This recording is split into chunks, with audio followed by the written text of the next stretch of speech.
Well, good morning. We hope you're having a great Wednesday. This is Bethany Goodman, your social media manager here at the March for Life. And I'm here with our president of the March for Life, Jeannie Mancini. Hi. And we also have our president of March for Life Action with us, Tom McCluskey. Hello there. Thank you guys for joining us this morning. We wanted to just give you an opportunity, or to give us an opportunity to talk to you about some of the very busy happenings on Capitol Hill this week. Overall, it's been a very busy few months since the March for Life in January. Among other things, Jeannie's been very busy with media interviews and writing several op-eds, and Tom has been just a little bit busy on Capitol Hill as well. Well, they say there's no rest for the wicked, and there's no rest for those who watch the wicked as well. So. Thank you, Tom. We are so glad you're up there each and every day. But overall, our pro-life work is a year-round effort. Whether it's building a culture of life each and every day or advocating for pro-life policies, our March for Life team is here to help you stay engaged and informed on what's happening. You can stay in touch with us, obviously, via social media. You can get email updates from us. Go to marchforlife.org, enter your information there. We can also send you text message updates if you'd like to do that. Just text March, the number 4 Life to 99,000, March for Life to 99,000, and we'll keep you updated that way as well. So this week in particular has been a very, very busy week on Capitol Hill. Just on Monday, confirmation hearings for Supreme Court nominee Neil Gorsuch began.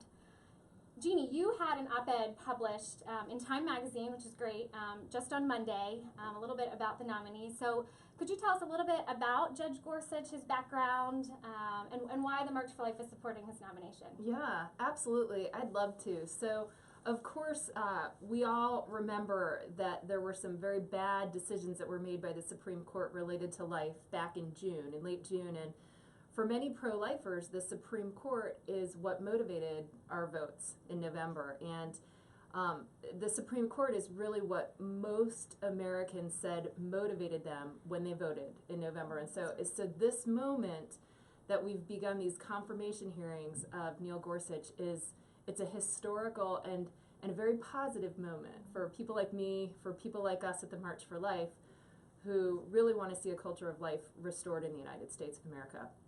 Judge Gorsuch was one of the list of President Trump's potential nominees, and my goodness, when you look at his bona fides, he is true. It's almost an impeccable nomination. His education is fantastic. I mean, he studied at Harvard. He then got his doctorate in jurisprudence from Oxford, and has had just an enormous amount of experience, including 10 years on the 10th Circuit Court of Appeals, and has written just volumes of jurisprudence, essentially. And he worked in private practice for a while. He clerked with 2 Supreme Court judges, and just truly, in addition to all of that, has the temperament of a genteel, truly virtuous and humble man, despite his intellect. So it's been exciting to watch all of that Absolutely. This week. I've really enjoyed watching him interact with his family, and gave his wife a hug as he was being introduced and mentioning his family. So that's very sweet. That's right. And good to see. So what have your observations of the hearings been so far? It's been interesting to watch him. First of all, he does well under enormous pressure and has a very low-key and humble, sort of self-deprecating sense of humor. Again, he knows law very, very well, and has just just a great handle over all of the questions in the history of the most important law decisions. We saw yesterday some questions related to our issue come up, and he handled them well.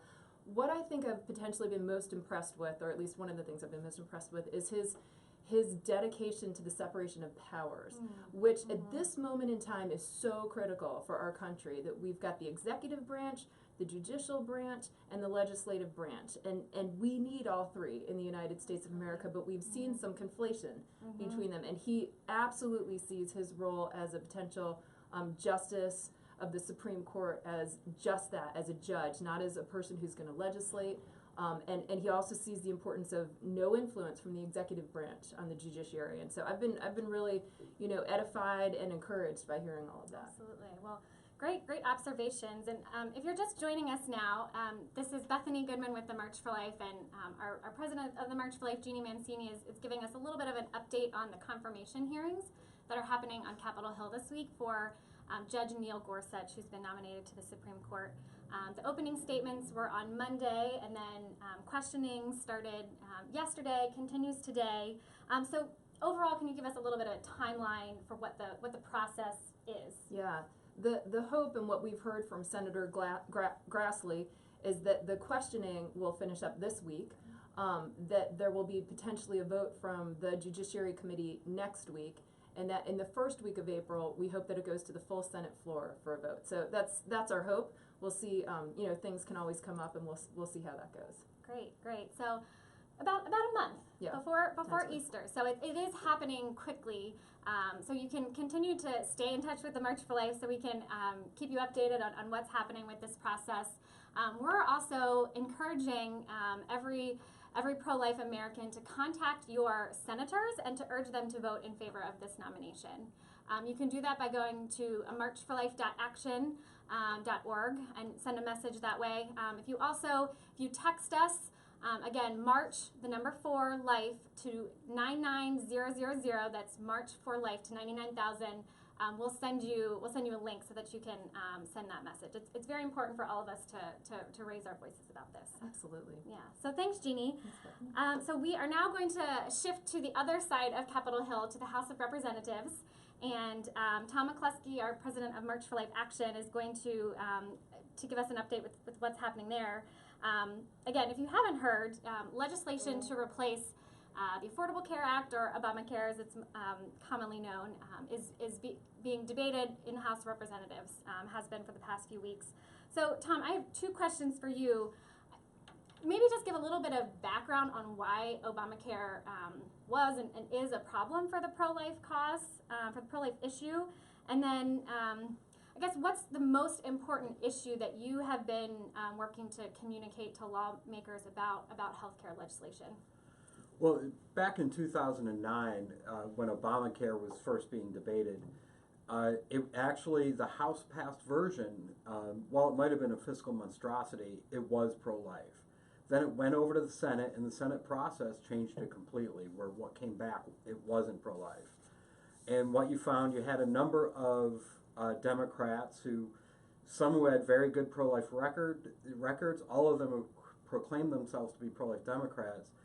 Every single Democrat who voted for Obamacare lost their election at some point because it was discovered that Obamacare paid for abortions. At the time, the president issued an executive order that wasn't even worth the paper it was printed on, saying that this would not pay for abortions. Yet within Obamacare, you not only have, in many instances, on health care plans and the state health care plans, where taxpayers are directly funding abortion and subsidizing abortion plans, but including in the U.S. Congress itself. Except on top of that, there are a number of slush funds that were built in and that were allowed for the then Secretary of Health to give to abortion organizations and perhaps to help subsidize the abortion industry further. Move forward a couple of years ahead, and the Republicans have taken over Congress, and they passed legislation, and many of the members of Congress who are in there today ran on repealing Obamacare, including, some Democrats, like a Senator Manchin, voiced his concerns over the legislation as well. The Republicans introduced legislation to repeal Obamacare and also to fund the abortion giant Planned Parenthood at the same time. That passed both chambers of Congress and then went to the White House, where President Obama vetoed it. Now they're doing a repeal and replace, and the replace is where we're having the problems with. House leadership deserve a lot of praise for making sure that the current version that they're voting on, if they have the votes tomorrow, I believe is pro-life. The issue is the same issue that we had in 2009. Now it goes to the U.S. Senate, and nothing goes into the U.S. Senate and comes out looking the same. And that's what we're afraid is going to happen here. And the message is very, very simple. Abortion is not health care. If health care includes abortion, it's not health care. There's nothing healthy about the issue of abortion. So this is a message that could ultimately, it almost sunk Obamacare. It certainly sunk the careers of those who voted for Obamacare. But this is something that could sink the legislation possibly once it reaches the U.S. Senate. And that is going to be as early as next week. So it's going to be busy with the Gorsuch nomination, and then with a healthcare vote even prior to that.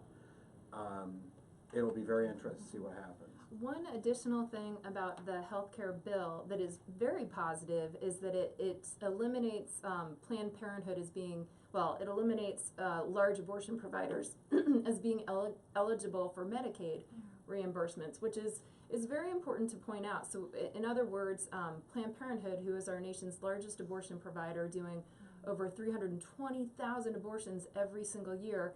This is a $1 billion industry every year, and they receive almost half of their budget from taxpayer dollars, and so 80% of that is Medicaid reimbursements. And so women would now no longer go to Planned Parenthood for Medicaid reimbursements or for Medicaid help. They would go to community health centers that outnumber Planned Parenthoods by 20 to 1, and that offer a full range of real health services, not abortion.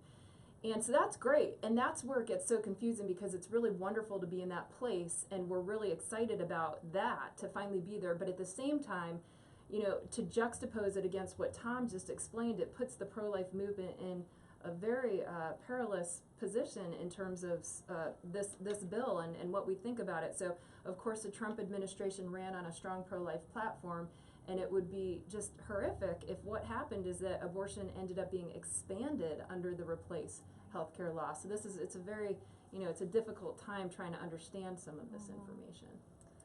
Well, so this is changing day by day, hour by hour, it sounds like.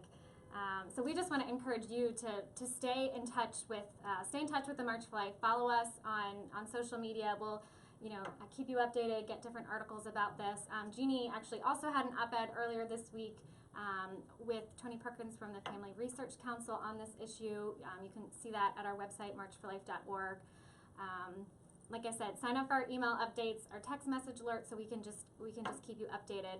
Both of these issues, the Supreme Court, healthcare legislation, very, very, very important issues. We have to stay active each and every day to stay vigilant on these pro-life issues. Anything else you guys want to add, or any other big issues coming up? At the same time as well, the Senate will be voting, or should be voting, to repeal some regulations dealing with state funding of abortions. A number of states have defunded abortion giants like Planned Parenthood within their states. They also agree abortion is not health care. Yet the Obama administration, kind of in a midnight Christmas gift to Planned Parenthood, declared that no, states cannot defund Planned Parenthood. But the House has already voted, the Senate should roll back that regulation in the coming weeks as well. Wow, so just a lot going on, my goodness. Well, thank you, Tom, for all that you're doing each and every day up on Capitol Hill. Thank you, Jeannie, for everything you're doing. You can catch all of her interviews and op-eds on our website, on our Facebook page.